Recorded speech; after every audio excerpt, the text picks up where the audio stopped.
아브라함의 3대 복된 믿음. 첫 번째, 로마서 4장 17절에서 22절 말씀. 아브라함의 순종적인 믿음. 창세기 22장을 보면 하나님은 아브라함에게 100세에 얻은 아들을 번제로 바치라고 했다. 그때 어떤 설명도 없었다. 내가 아들만 생각하는구나. 안 되겠다. 도로 아들을 데려가야 하겠다. 란 말씀도 없었고, 더 큰 복을 원하면 아들을 제물로 바쳐라. 란 말씀도 없었다. 하나님은 그냥 무조건 바치라고 했고, 아브라함은 이유도 묻지 않고 그냥 무조건 순종했다. 참된 성도는 이유를 묻는 것을 자제한다. 믿음을 떠나서 책임적인 사람은 이유를 따지기보다 자기가 할 일을 먼저 생각하고 실천한다. 살면서 너무 이상한 일을 당하면 이유를 묻고 싶지만 하나님 앞에서는 이유를 묻지 말고 이해할 수 없는 고난 중에도 하나님, 제가 지금 무엇을 할까요? 라고 물으라. 믿음은 환경과 생각과 감정을 넘어선 선택과 결단이다. 하나님의 어려운 요구에 처음에 아브라함은 고민이 컸을 것이다. 그러나 오히려 긍정적으로 생각했다. 아들이 많은 집도 많은데 어렵게 얻은 하나밖에 없는 아들을 바치라고 하니 얼마나 감사한 일인가. 신앙생활의 핵심은 순종이다. 생각과 느낌을 따르지 않고 말씀을 따르려고 하는 것이 믿음이다. 하나님의 말씀을 듣고 아브라함은 다음날 아침 일찍 일어났다. 간밤에 잠을 설치면서 그 순간을 몇 년처럼 느꼈을 것이다. 그러나 날이 밝자 바로 길을 나설 준비를 했다. 그의 순종은 즉각적이고 단호했다. 참된 순종은 깊이 생각한 후에 순종하는 것이 아니라 먼저 순종하고 깊이 생각하는 것이다. 아브라함은 전혀 말이 안 될 때도 말씀대로 살려고 했다. 아침에 나귀에 싣고 갈 물건들을 준비하면서 번제에 쓸 나무도 쪼갰다. 도끼로 나무를 쪼개면서 그의 마음도 쪼개졌을 것이다. 그리고 떠날 때 아내 사라와 의논하지 않았을 것이다. 의논했으면 사라가 당신 미쳤어요? 라고 극력 반대했을 것이다. 그러면 아내의 극력 반대로 순종하지 못했다고 핑계를 댈 수도 있었지만 그는 순종의 걸림돌이 될 일은 아예 피했다. 모리아 산까지 사흘길을 갔다. 그 3일 동안 수많은 고뇌가 있었을 것이다. 그때 불순종을 합리화시킬 수많은 명분을 찾았을 것이다. 사람을 번제로 바치는 것이 정말 하나님의 뜻일까? 어떻게 얻은 약속의 자식인가? 하나님의 약속은 어떻게 된 것인가? 온갖 핑계와 명분을 대고 귀가하고 싶었을 것이다. 순종은 순간적인 결단으로 끝나지 않는다. 십자가의 고통을 넘어선 지속적인 순종이 필요하다. 처음에 순종했다가 인내하지 못해 중도에 포기해서 정상을 눈앞에 두고 끝까지 오르지 못한 사람들이 얼마나 많은가. 저 너머에 정상과 축복이 기다리고 있을지 모른다. 인내와 끈기로 비전을 붙들고 나아가라. 순종에는 변덕이 없어야 한다. 믿음으로 시작해서 믿음으로 끝나야 한다.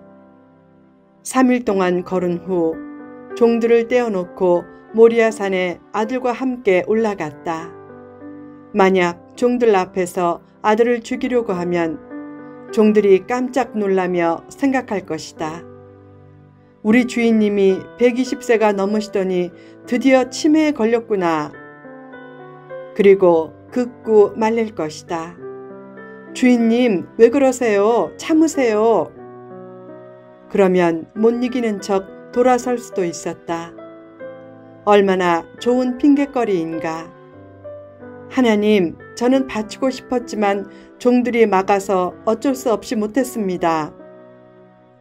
그것은 불순종이 아닌 것 같다. 그러나 아브라함은 순종에 방해가 될 만한 일들은 아예 다 제거했다. 그것이 믿음이다. 결국 아브라함은 하나님이 기뻐하시는 놀라운 믿음으로 믿음의 조상과 복의 근원이 되었다. 아브라함의 3대 복된 믿음. 본문에 묘사된 아브라함의 믿음에 관한 말씀은 믿음의 원리 설명에 자주 이용되는 유명한 말씀이다. 아브라함의 믿음은 어떤 믿음이었는가? 1. 하나님을 굳게 믿는 믿음. 어떤 교인은 하나님을 믿는다고 하면서 자신을 믿는다. 할 수 있다, 하면 된다 라는 것은 좋은 신념이지만 믿음은 아니다. 잘못된 신념은 때로는 자신과 공동체에 큰 해악을 끼칠 수 있기에 믿을 때는 믿는 대상을 바르게 잡아야 한다. 아브라함은 하나님을 없는 것을 있는 것으로 부르시고 무에서 유를 창조하시는 하나님으로 믿었다. 신앙이란 나는 아무것도 할 수 없다 라는 것을 인정하는 데서부터 출발하기에 성도는 이렇게 고백해야 한다. 하나님, 제게는 아무것도 없습니다. 있는 것은 하나님의 약속뿐입니다. 그런 겸손한 자를 하나님이 받아주신다. 신앙생활에서 가장 주의할 것은 자기가 무엇이 된 줄 아는 것과 자기 신앙 및 영성이 크다고 생각하는 것이다. 그런 생각이 고통과 재앙을 불러낸다. 예전에 목회자를 대상으로 이런 설문조사를 했다. 교회에서 제일 불편하고 무서운 사람이 누구인가? 그 질문에 1위가 금식기도 잘하는 사람이고 2위는 철야기도를 잘하는 사람이고 3위는 신학 공부를 한 장로란 대답이 나왔다. 금식, 철야, 신학 등은 개인의 영적 성장에 큰 도움이 되지만 그것들이 자랑감이 되거나 남의 연약한 신앙을 비판하는 근거가 되면 안 된다. 겸손하고 단순하게 믿으라. 누구는 영성이 없다, 누구는 무엇이 부족하다 라고 비판하면 하나님이 결코 기뻐하시지 않고 그럼 너는 무엇이 있느냐 라고 하실 것이다. 자랑할 것은 주의 은혜와 십자가뿐이다. 남을 비판하는 것은 십자가를 자랑하는 것이 아니라 자기를 자랑하는 태도다. 주님보다 자기를 더 바라보지 말고 주님보다 물질과 축복을 더 바라보지 말라. 2. 현실 너머를 보는 믿음. 희망이 없을 때 희망을 가진 믿음이 아브라함의 믿음이었다. 하나님이 그의 후손을 하늘의 별과 바다의 모래처럼 주시겠다고 약속했지만 수십 년간 태가 닫힌 상태에서 아내가 90세가 되었는데 어떻게 약속이 이루어지겠는가? 그런 상황에서도 그는 희망을 가졌다. 그처럼 절망 중에도 희망을 잃지 않고 감사하고 찬양하면 희망과 기회도 생기고 최종적인 승리도 주어진다. 고린도전서 2장 9절에 이런 말씀이 있다.